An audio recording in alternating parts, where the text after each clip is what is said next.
All right, guys, with that said, let's get into these protocols, these tips, these strategies that I wanted to share with you. This is a culmination of thoughts that I've had from over the past 5 years and things that I've implemented in my life and tips and strategies that I've seen other men implement that have been successful. Obviously, we live in a time where there's a lot of doubt and confusion and uncertainty.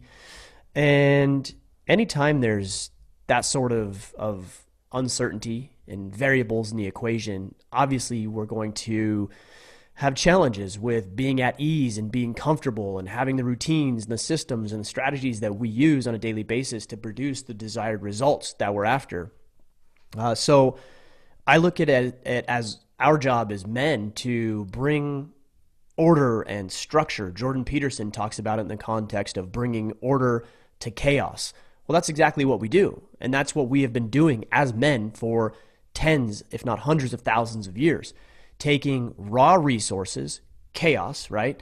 And then organizing those resources in a way that serves ourselves and serves other people. If you think about this at the most fundamental and foundational level of our ancestors, they would take fuel and heat and oxygen and make fire. And that fire could cook meat. It could help with the construction of tools. Again, we're taking raw, natural ingredients, organizing them into a way that's actually going to serve and be useful to us. I also think about this in the context of hunting.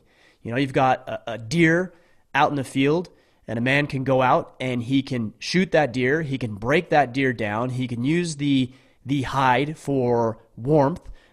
He can take the meat from the bones of that deer and then provide food for his family. This is exactly what we've been doing, again, for hundreds of thousands of years, is bringing order to chaos, finding structure, finding routine, and then taking the raw ingredients of life and then whittling them, refining them, crafting them, honing them into a way that's going to be useful for other people. So it's very important that we wrap our heads around the idea of what it is that we're supposed to be doing. You're supposed to be taking time.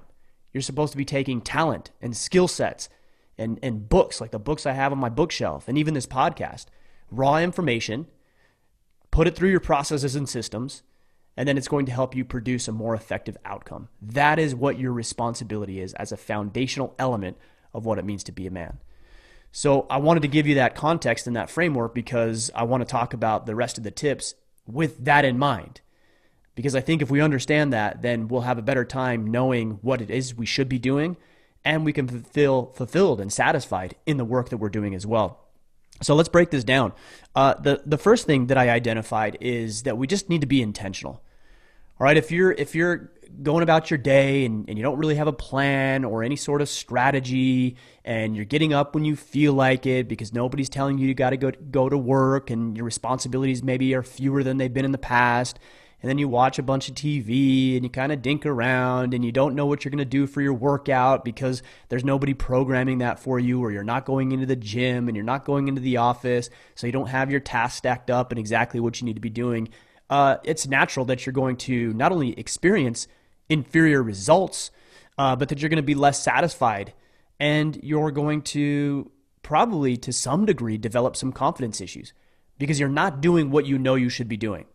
So my suggestion in this department of being intentional is to wake up at a scheduled time every single day, no snooze, nothing like that. Set your alarm, get up at the right time, whatever that time is for you, and then plan out your day.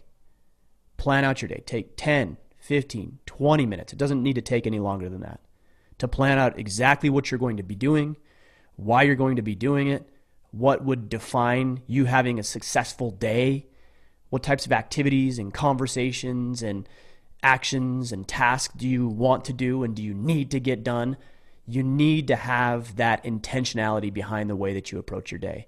Because if you're just going at it willy-nilly and like, I'll just kind of do whatever I feel like doing when I feel like doing it, obviously we know that that's not going to produce the results that we're after. And not only is it not going to produce the results, you're going to feel like crap. You're going to feel down, you're going to feel depressed, you're going to feel anxious, you're going to get inside your head a lot of the times, which is not a great place to be, especially in times of doubt and uncertainty. So get it out of your head, get it onto paper, and write out exactly what you're going to be doing. Use Google Calendar, use whatever systems and processes you can, whether you hear them here on our podcast. The Battle Plan is a great way to do that, or other programs like Andy Frisella's Power List or whatever. I don't care, whatever system you're using, but be intentional. Be intentional about the way you're going to go about your day. All right, number 2, have a routine. Now, we've talked about intentionality. We've talked about what you want to do, what you want to accomplish, why it's important, all that stuff. Now, have that routine in place. Every day you wake up at this time. When you wake up, you have a family breakfast, or you have a family meeting, or you work out, or you drink a bunch of water. When you get into the office, whether that's your couch or a spare bedroom in your house, or you're still going into the office or wherever your work is performed, the first thing you do is, okay, we plan it out. And then I do this, and here's when I take lunch, and here's when I work out, and here's how I spend time with my kids, and here's where I spend time with my wife. The beauty of having a routine is you can look for effectiveness and you can look for efficiency. If you produce some level of results in your life, let's say you're trying to get stronger, for example, and you go into the gym and you just do what you think might work, you actually might produce some results. And there's a problem with that, in that you begin to deceive yourself into thinking that, well, because it's producing results, I guess it's working. And you can't pinpoint and articulate why exactly it is working. The power of a routine is that you can go then after and you can evaluate, is this working? Where's there's inefficiencies? Where am I taking too long? Where is it really working well? What can I tweak or adjust to make it even that much more effective and efficient? This is the power of routines. You get into these routines, there's not a lot of variable, there's not a lot of doubt or uncertainty, there's not a lot of guesswork about what you need to be doing, why you need to be doing it, the clothes you need to be wearing, the exercises that you're going to do, and so it makes that time crunch that much faster. Because if you don't have the routine, again, you might produce the results, but it'll take significantly longer to produce those results because there's a lot of ineffectiveness going on in the way that you're producing and the way you're showing up. So have that routine and experiment. You know, with as much doubt and uncertainty that's going on right now, now is the perfect time to experiment. And I look at my life as a process of many experiments. I'm going to try new things. I'm going to implement new systems. If I hear something on a podcast or read something in a book, I'm going to implement it into my routine and my life. And if it works, I'll make it stick, or I'll pull something else out, or I may tweak it to adjust to my lifestyle and what I'm trying to create. And if it doesn't work, I take it out and I put something else in. It actually makes it fun and interesting and almost gamifies the process of success, whether that's on the physical front, within your relationship, financially, career-wise. Making this a process of experimentation is a good thing. And by the way, if you mess up, because in experiments you might actually mess up, there's not too much that is beyond fixing. You can go in and fix it. One of the things I tell my kids all the time is, because we like Legos here, and we play a lot of Legos, and we'll build something.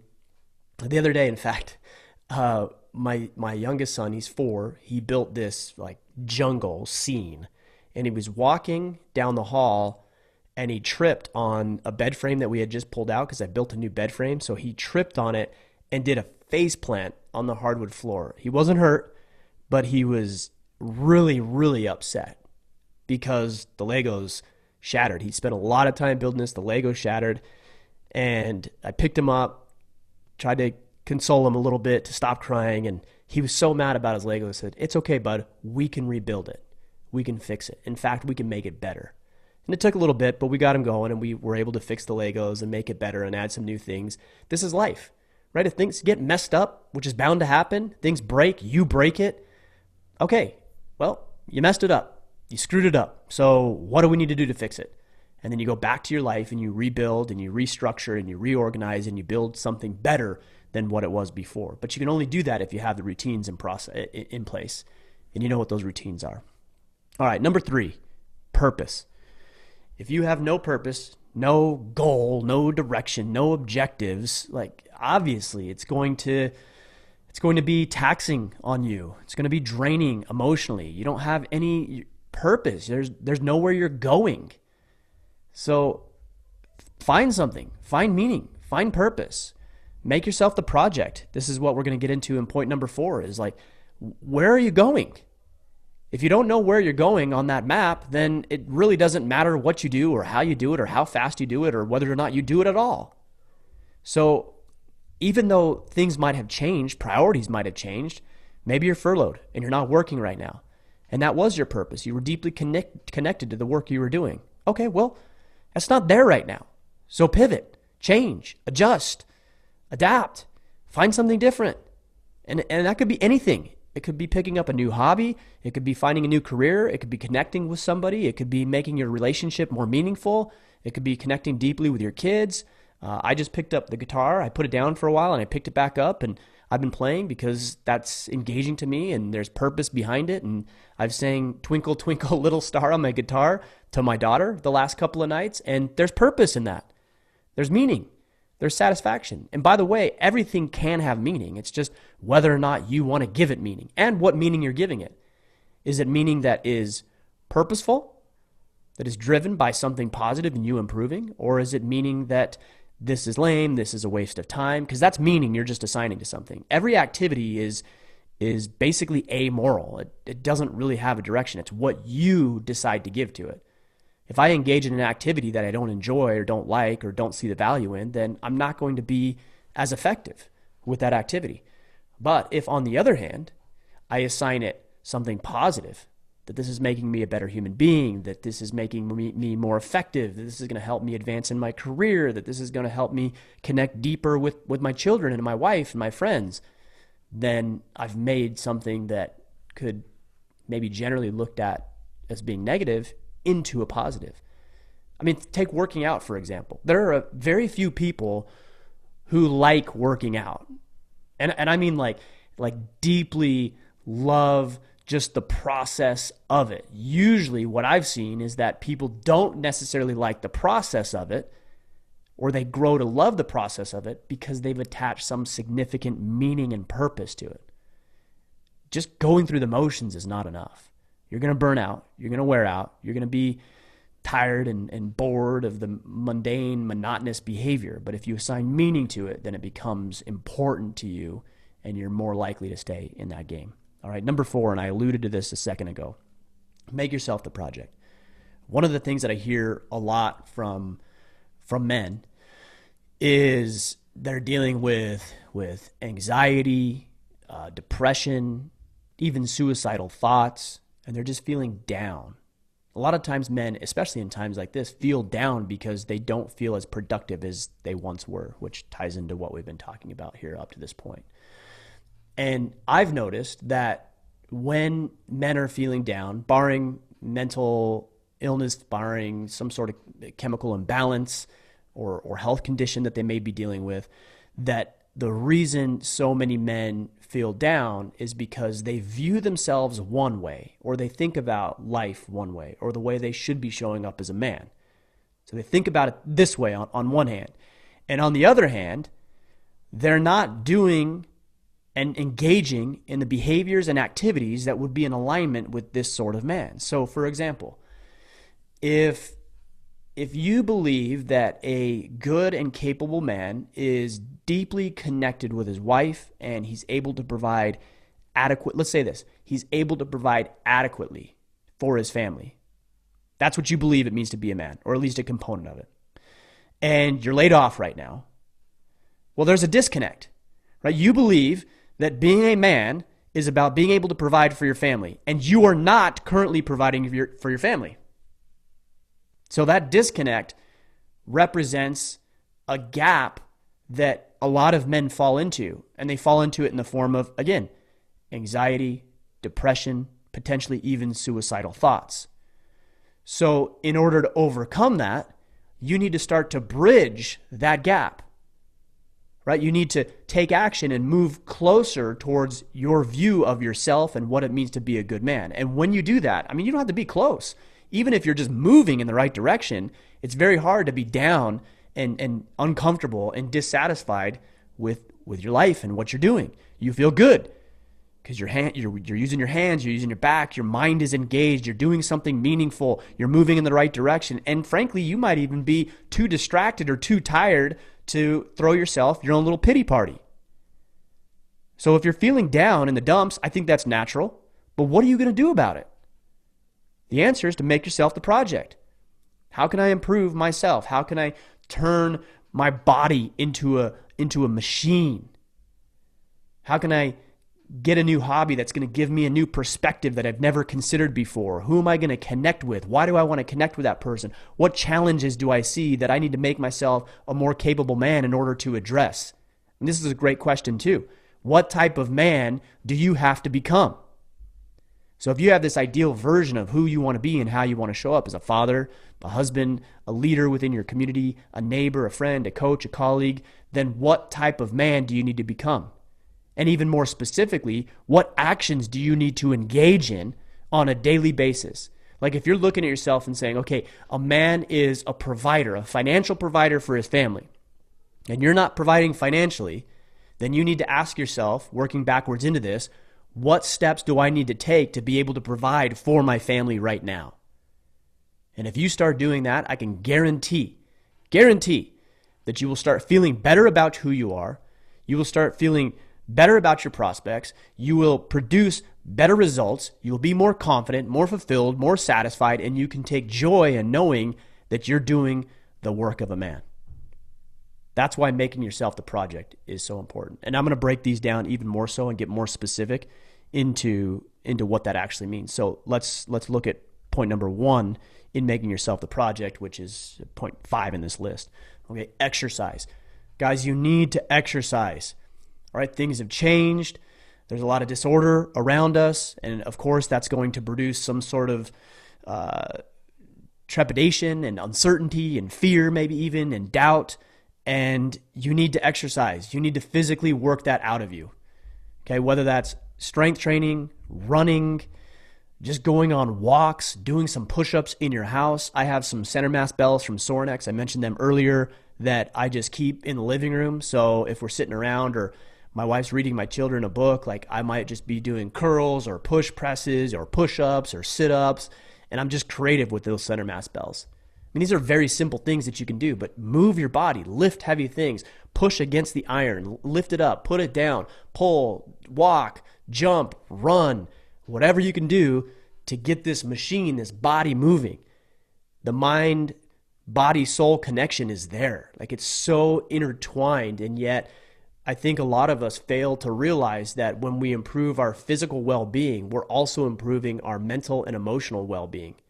Get out, move your body, push against some weight, pull it around, throw it, do it. We have a trampoline. I go out there and I'll jump with my kids for 45 minutes to an hour, just jumping, spinning. We've got balls in there, so we're playing dodgeball, and we're just having a good time. And that physical motion and activity for me and for you likely is a very positive, uplifting thing, physically, mentally, and emotionally. So get exercising every single day without question. Oh, Ryan, what about my rest day? No rest days. No rest days. You don't need a rest day from exercise. Oh, but the body needs time to recover. Yeah, I'm not saying run a marathon every day. And even if you did, the body gets used to what you demand of it. So you don't need a rest day. You need to work out. You need to work out more. You need to train. You need to exercise. That's what we need to do as men. Number 6, read good books. Plenty, and I would also add, listen to podcasts on that as well. You're listening to one now. But read great books. You know, we have access to the greatest minds the planet, the world has ever known. And it's literally at your fingertips. I mean, you could jump on. I could give you a book recommendation right now, and you could jump on, and you could be reading that book within 60 seconds. How incredible is that? So a couple books I would recommend. I have a bit of a bias, of course, in this, but I'd recommend Sovereignty, The Battle for the Hearts and Minds of Men, because I go into each one of these points that I'm making with you today in depth, and I give you examples, and you're going to walk away with a battle plan, a plan that you can actually use and implement and adapt in your life, whether it's now in these current and trying times, or if it's in 6 months when we're back to work and things get back to some semblance of normalcy. All right, so read good books. Wild at Heart, As a Man Thinketh, Extreme Ownership. If you're looking for fiction, I recommend Jack Carr's work. Savage Son just came out. Atomic Habits by James Clear is good. Everything is Effed by Mark Manson is very good. That one's about hope and a new take and spin on hope. I just had him on the podcast, or I just recorded a podcast with him. That episode will be out soon. You know what they are, guys. You know what there's a bunch behind me. I've got a bunch over there. I've got books everywhere because it's important that I read and access this information. So read good books. I just gave you 5 or 6 that you can start with. All right, number 7, pick up a new hobby. It's going to give you a new perspective. It's going to give you a new interest. It's going to let you look at things a little bit differently. Like I said, I have the guitar. You can see it right there. I've got my guitar right there. And it's nice to just strum, and I'm learning some chords. I know about 5 chords right now. So I'm just practicing on those chords, and I'm just having fun with that, and there's no real expectation, and I just come up here and I strum for 30, 45 minutes or so in the evening after the kids are in bed, or in a break between podcasts during my day, even if it's just 5 or 10 minutes. And it's just something different. You mix it up, you change things up, and you put new variables into the equation, and naturally, inevitably, you're going to produce different results. So pick up a hobby: archery, guitar, painting, drawing. Maybe there's a podcast that you want to start. Maybe it's graphic design or photography. There's all sorts of things. My wife's growing a garden. She's also into beekeeping. She's also into canning. I mean, there's and preserving food. There's so much you can do. I talked to a guy who's getting into reloading his own ammunition, right? Or firearms training. There's so much you can do. If something sounds even remotely interested, give it a try. Give it a shot. You might be surprised at how much you enjoy it and what you learn from it, but don't hesitate in trying new things because I don't have any time or I don't know how to get started. God, just jump online, figure it out, get started, get going. Obviously, the idea here, if there's an underlying thread between all of this, it's like get out of your head and get into action, get into work, okay? Number 8, serve or give back.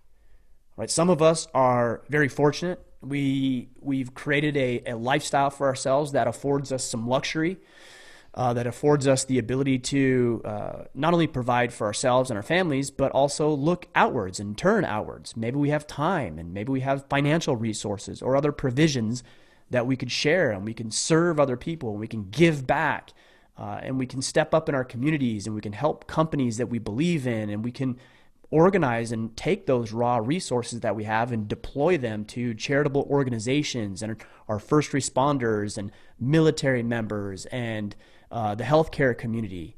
And there are opportunities, if you just look around, for you to serve, for you to give back. And if it's just a financial contribution, great. You're going to feel good about that.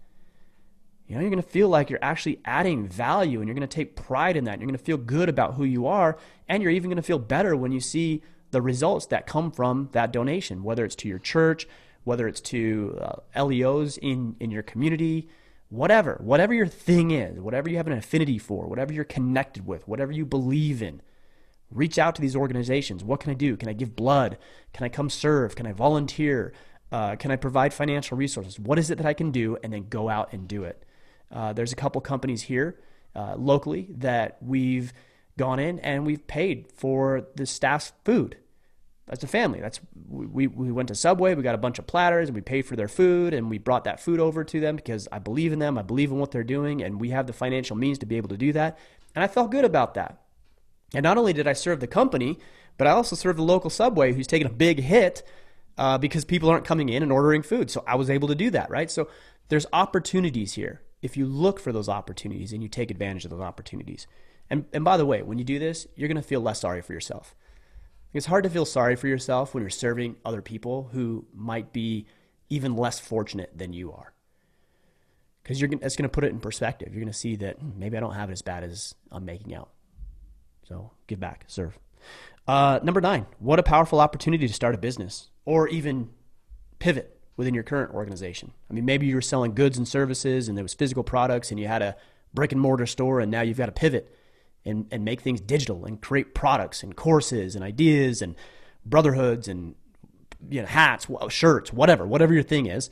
Or you're doing some art, right? You're doing some art, and maybe you can sell that artwork, even if it's for $5, right? So now you're starting a business. You're turning that hobby into a money generating activity. And surprisingly enough, you might get to a position through this, side business or through pivoting that you may never go back. Think about this. You may never go back to your previous engagement, your previous employment, because you've created something that is deeply meaningful, which was number 3, purpose, has a lot of purpose and meaning and significance to it.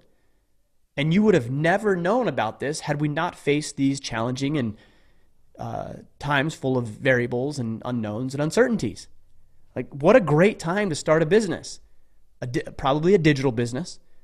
But if you have a service or a product or information that you can package and make available to other people, they will pay you for that.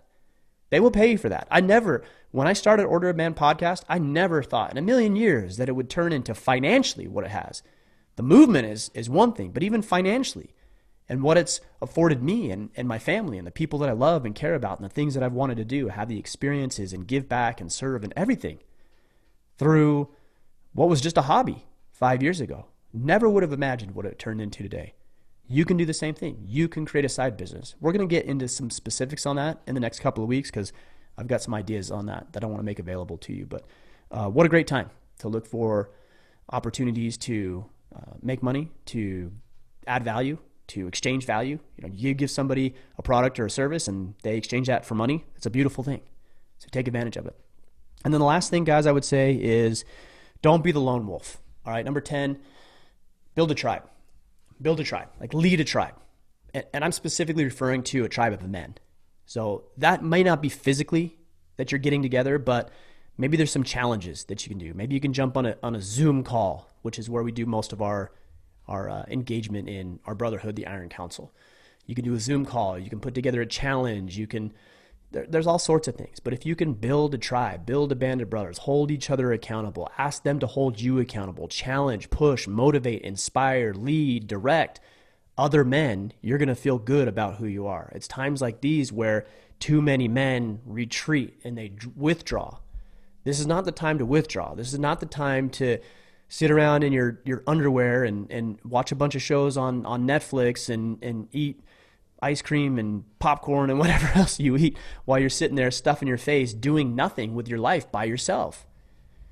It's not a time to withdraw to drugs or alcohol or pornography or whatever else is your sedation method of choice. Now's the time to go out, to serve, to lead, to inspire, to band with other people who are going to help you, who you can help.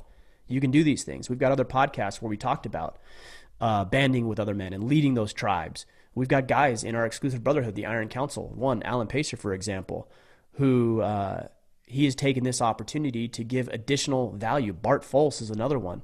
He's an entrepreneur. He speaks in public and he says, hey, in the Iron Council, I just want to make some of my services available to you guys. Like, I'm not charging you. I just want to make this available. And he's coached, I think, 15 to 20 guys individually about entrepreneurship and speaking and sharing their message. This is leadership at its finest. They're looking for opportunities to lead, to grow, to inspire, to serve other people, to band men together, and to add value in their lives. And it's no wonder that guys like Alan and Bart feel good about who they are and how they're showing up. They're doing good work, and they're leading men, and they're helping, and they're serving, and they're giving back, and they're hitting all of the things that I talked about with you today. So, yeah, that's it. That's what I've got for you today, guys. I mean, these are the tips, the strategies, the protocols. 10 of them, I'll recap them, then we'll call it a day. But take 1, 2, 5, 10 of these and start implementing them in your life. Write them down and then ask yourself this morning or tonight, what can I do in each one of these things to ensure that I'm hitting on each one of these points? And then evaluate, is this improving my life? I know it will, but I would like you to evaluate and really see and quantify how this has helped you in your life. Number 1, be intentional. Number 2, create a routine, create the systems. Number 3, find purpose, meaning, and significance in the work you're doing. Number 4, make yourself the project. Don't focus so much on everybody else. Make yourself the project. And the way we do that is by number 5, exercise. Number 6, read great books. I would throw in a little pitch of mine for Sovereignty, the Battle for the Hearts and Minds of Men. You can pick that up on Amazon. Number 7, pick up a new hobby. Maybe it's the guitar, maybe it's hunting, maybe it's reloading, maybe it's hatchet throwing, maybe it's running a marathon, I don't know, whatever. Number 8, give back, serve other people and organizations you believe in. Number 9, start a business or a movement. And number 10, build a tribe. And by the way, if you want to build a tribe, do that. I'm suggesting you do that. If you want to tap into a tribe, consider looking into the Iron Council. This is our digital band of brothers. I believe we've got 530-ish, somewhere right in there. Changes every day. It continues to grow, but 530 men all working together to hit on these points and build the kind of life that we can all be proud of. You can check that out at orderofman.com/Iron Council. All right, guys, we're going to call it a day. It's Friday. I hope you have a great day. I hope you have a great weekend. We will be back next week for another interview, another Ask Me Anything, another Friday Field Notes, and everything else that we're putting out. Connect with us on Instagram is the best place, at Ryan Mickler. You can also check us out on our Facebook group at facebook.com/groups/Order of Man. If you're on YouTube, you can listen to the audio podcast or stick around here and leave comments. If you're not on YouTube, head to YouTube, youtube.com/Order of Man. And last thing, if you're interested in any merchandise, Order of Man merchandise, head to store.orderofman.com. These are all great ways you can support. And if you don't want to spend any money, that's cool too.